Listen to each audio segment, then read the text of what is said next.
જૂનાગઢ શહેરના દોલતપરા માર્કેટિંગ યાર્ડમાં થયેલી ચોરીનો ભેદ એ ડિવિઝન પોલીસે ઝડપી ગતિએ ઉકેલી કાઢ્યો છે અને ચોરીમાં ગયેલી રોકડ રકમ સાથે આરોપીને ઝડપી પાડ્યો છે.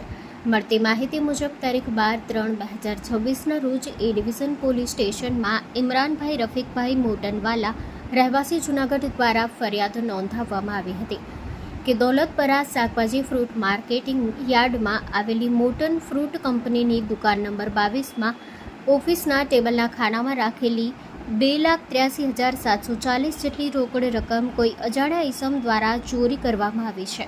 ફરિયાદના આધારે પોલીસે તાત્કાલિક તપાસ હાથ ધરી હતી અને સર્વેલન્સ સ્ટાફની અલગ અલગ ટીમો બનાવી આરોપીઓની શોધખોળ શરૂ કરવામાં આવી હતી.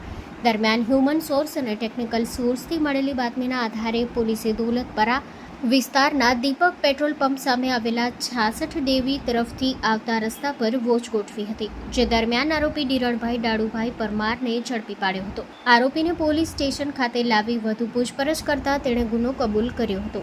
તેણે દુકાનના પાછળના ભાગે આવેલી બારી તોડી અંદર પ્રવેશ કરી ટેબલના ખાનામાંથી રોકડ રકમ ચોરી કરી હોવાનું જણાવ્યું હતું. પોલીસે આરોપી પાસેથી ચોરીમાં ગયેલી રકમ કબજે કરી તેને વિરુદ્ધ કાયદેસરની કાર્યવાહી હાથ ધરી છે. Story report by Prakash Dave, Junagadh.